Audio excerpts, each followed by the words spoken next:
Holiday ఉన్నప్పుడు అనిపిస్తది. ఒక్క రోజన్నా కొంచెం ప్రశాంతంగా పడుకోవాలి గదా అని. మరీ ప్రశాంతంగా 8, 9 గంటల వరకైతే పడుకోలేము గదా! కాకపోతే కొంచెం రోజు 6 గంటల లోపు పూజ అయ్యేది. కాకపోతే ఈరోజు హాలిడే అని చెప్పేసి 6:30 క్వార్టర్ టు 7 అవుతుంది. లేసి ఇల్లు మొత్తం శుభ్రం చేసుకొని, ఫ్రెష్ అప్ అయ్యి, నేనైతే పూలు కోయడానికైతే మా అపార్ట్మెంట్‌లో కింద గేట్ దగ్గర చెట్లు చాలా ఉంటాయి మా అపార్ట్మెంట్‌లో. ఇక్కడ కింద నిత్యమల్లె పూలు తెంపి స్వామివారికి, అమ్మవారికి నివేదించడానికైతే వచ్చాను. చూసారు గదా! ఇక్కడ చెట్టు నిండా పూలున్నాయి. ఏదన్నా వ్రతాలు, పూజల టైంలో అయితే ఒక్క పువ్వు గూడా చూడ్డానికి కనిపించదు. నార్మల్ అప్పుడైతే ఉంటాయి. చూసారు గదా! ఈ పూలని మేమైతే నిత్యమల్లె పూలంటాము. మీ ఏరియాలో ఈ పూలని ఏమంటారనేది కింద కామెంట్ బాక్స్‌లో కామెంట్ చేయండి. ఇలా చెట్టు మీద నుంచి తెంపి తీసుకెళ్ళి స్వామివారికి, అమ్మవారికి పెడితే నాకెంతో ప్రశాంతంగా అనిపిస్తది. అప్పుడప్పుడు పూలు లేనప్పుడైతే కొని మరీ పెట్టి పూజ చేస్తాను. నేను ఇంట్లో రోజు నిత్య పూజ చేసుకుంటాను. మామూలుగా అయితే రోజు 6 గంటల లోపే అయిపోతది పూజ.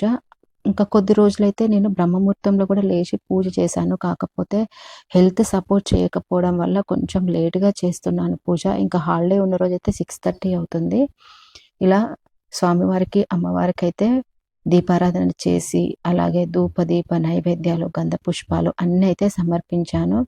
ఇంకా నిత్య పూజ చేస్తాను కాబట్టి, నాకు అంతకుముందుకి ఇక్కడ ఒక విషయం చెప్పడం మర్చిపోయాను. మామూలుగా మనకి వెండి కోటెడు వాటిలలో లేకపోతే వెండి గిన్నెలలో ప్రసాదం పెట్టే అలవాటుండే. కాకపోతే ఈ మధ్య కాలంలో ఎందుకో మట్టి పాత్రలో పెట్టాలని నాకే అనిపించింది. అందుకోసమని 1 వీక్ నుంచి మట్టి పాత్రలోనే స్వామివారికి, అమ్మవారికైతే నైవేద్యం అనేది సమర్పిస్తున్నాను. మీరు ఎటువంటి పాత్రలో పెడితే బావుంటది, స్వామివారికి, అమ్మవారి అనుగ్రహం మన మీద ఉంటది అనేది కింద కామెంట్ బాక్స్‌లో అయితే కామెంట్ చేయండి. ఇలా పూజ మొత్తం అయితే పూర్తి చేసుకొని చివర్లో హారతి అయితే ఇస్తున్నాను. ఇలా నా పూజ విధానం అయితే ఉంటది. నేను ఒకవేళ బ్రహ్మముహూర్తంలో లేస్తే మాత్రం తప్పకుండా ఆ వీడియోని కూడా షూట్ చేసి అయితే పెడతాను. నా డైలీ పూజ అనేది ఇలా అవుతది. హాలిడే ఉంది కాబట్టి మీకోసం నేను వీడియో షూట్ చేయగలిగాను. నార్మల్‌గా అయితే మీరు చూసారు గదా! ఉరుకుల పరుగుల జీవితము. పని చేసుకొని, పూజ చేసుకొని వెళ్ళిపోవడం మాత్రమే ఉంటది. Okay friends. నాదొక చిన్న రిక్వెస్ట్. ఇప్పటివరకు గనుక మీరు మన ఛానల్‌ని సబ్స్క్రైబ్ చేసుకున్నట్లయితే తప్పకుండా సబ్స్క్రైబ్ చేసుకొని బెల్ బటన్ అయితే ప్రెస్ చేయండి. ఎందుకంటే నేను ఏ వీడియో పోస్ట్ చేసినా గూడా మీకు నోటిఫికేషన్ అనేది వస్తది.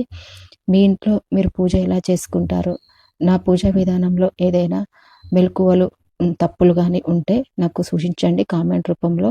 పూజ మొత్తం అయిపోయినంక కాసేపైతే ధ్యానం చేసుకున్నాను. ఇది హాలిడేస్ అప్పుడు మాత్రమే వీలవుతది. మిగిలిన టైంలో అయితే వీలు గాదు.